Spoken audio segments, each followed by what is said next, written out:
अपने राजनीतिक कार्यकाल में मैंने माननीय मोदी जैसा तपस्वी और यशस्वी प्रधानमंत्री नहीं देखा, जिस पे ना तो कोई तकलीफ है और ना कोई मुझे परेशानी है कि मुझे मंत्रिमंडल में शामिल नहीं किया गया। अब मैंने नॉमिनेशन भरने से पहले माननीय मुख्यमंत्री मनोहर लाल जी का फ़ोन आया था। मैंने बोल दिया था कि कदम आगे बढ़ा दिए, चुनाव जीतूँगा और चुनाव जीतने के बाद आपके 75 हों, आपकी 50 हों, आपकी 55 हों, मैं आपके साथ खड़ा हूँ। बीते दिनों हरियाणा सरकार में बहुत सारे परिवर्तन हुए। जेजेपी पार्टी के साथ गठबंधन टूटा और मंत्री के साथ साथ मुख्यमंत्री तक बदल गए। नमस्कार, आप देख रहे हैं फरीदाबाद और मैं हूं दीपिका और आज मेरी वार्ता में शामिल हैं पृथला विधानसभा के विधायक नैनपाल रावत। सर, बहुत सारी उम्मीद लगाई जा रही थी कि जो मंत्रिमंडल का विस्तार होगा इसमें आपका नाम होगा, चर्चाएं बहुत थी लोगों के बीच में, उस बारे में क्या कहेंगे? देखिए, चर्चाएँ ज़रूर थीं, चाहे मीडिया के माध्यम से, चाहे अखबार के प्रिंट मीडिया के माध्यम से, इलेक्ट्रॉनिक मीडिया के माध्यम से। और ऐसा प्रतीत भी होता था कि भाई कहीं न कहीं अगर इंडिपेंडेंट को कंसीडर करेंगे तो हमारा नाम उसमें होगा, क्योंकि मैंने बड़ी बेबाकी के साथ, बड़े समर्पण के साथ माननीय मुख्यमंत्री मनोहर लाल जी की सरकार को, भारतीय जनता पार्टी की सरकार को 5 साल का समर्थन दिया था।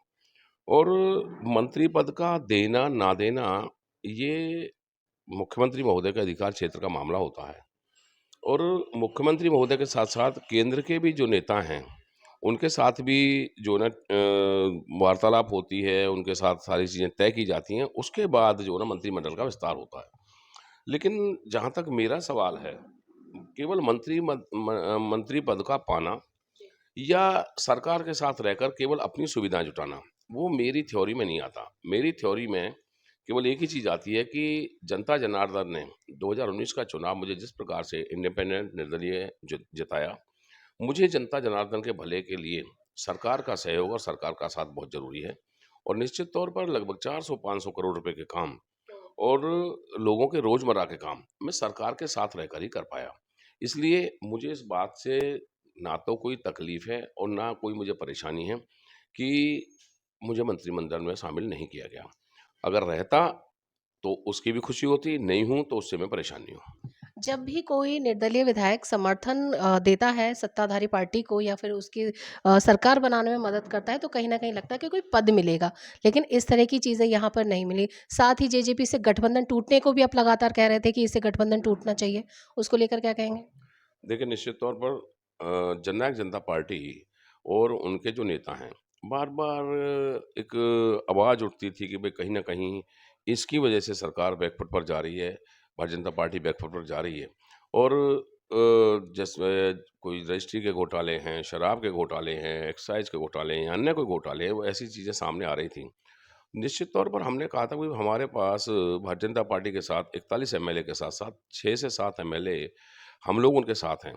तो क्यों ना इस चीज़ से पीछा छुड़ाकर आज भी छुड़ाया, देर से छुड़ाया, लेकिन उसका जो नुकसान भारतीय जनता पार्टी को हो रहा था या हुआ है, उससे बच जाते और अभी भी इनके हटने के साथ 10 की 10 लोकसभा सीटें हैं। क्योंकि ना मेरे अपने जीवन में या अपने राजनीतिक कार्यकाल में मैंने माननीय मोदी जैसा तपस्वी और यशस्वी प्रधानमंत्री नहीं देखा।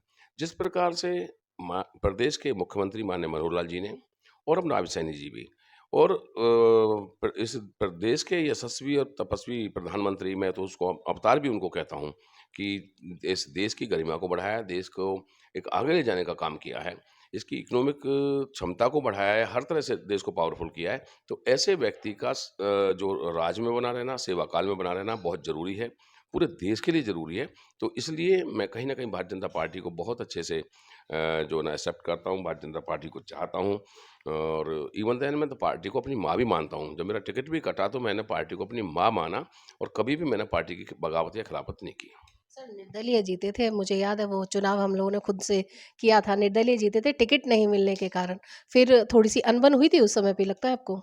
देखिए, मेरी एक दिन भी भारतीय जनता पार्टी से अनबन नहीं हुई, क्योंकि मैं जानता था कि कहीं न कहीं कई बार जब चीज़ें सँभालनी होती हैं तो किसी का नंबर कट सकता है। अब आप देखो, जैसे अब मंत्रालय में आते-आते नाम रह गया।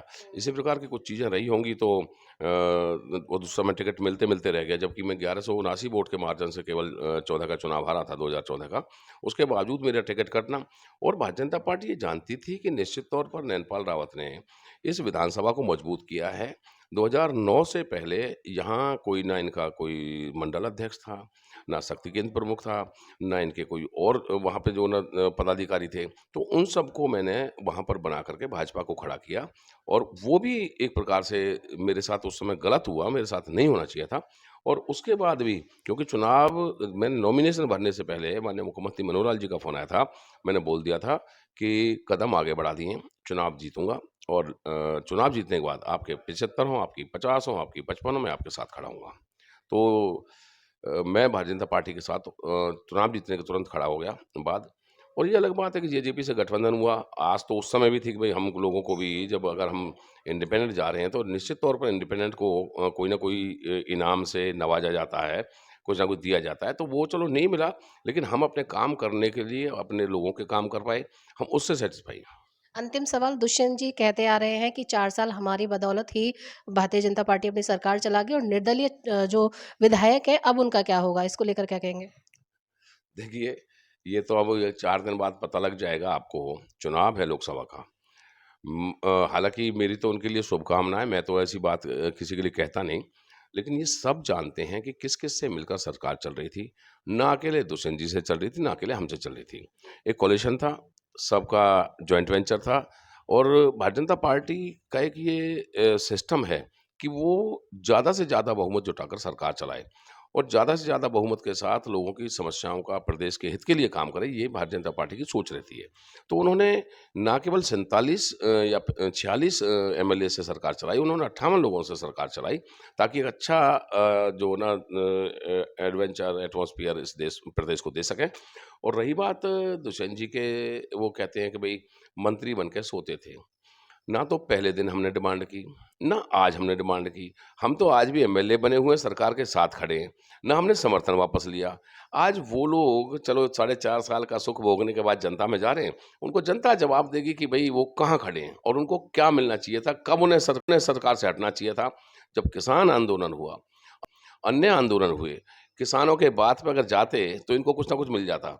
आज तो जग ज़ाहिर है कि भई जो ना हटाने के बाद ये लोग पहुँचे हैं और अब उनको प्रदेश की जनता से कुछ शायद मैं समझता हूँ मिलने वाला नहीं है। लोकसभा की सिंगल सीट नहीं मिलेगी और डबल डिजिट में इनकी सीट भी नहीं आएगी आने वाले समय में। मेरे साथ आज वार्ता में मौजूद थे पृथला विधानसभा के विधायक नैनपाल रावत, जिन्होंने बताया कि बीजेपी पार्टी नहीं, माँ का दर्जा दिया जाता है। फिलहाल आप मेरे साथ देख रहे थे फरीदाबाद। नमस्कार।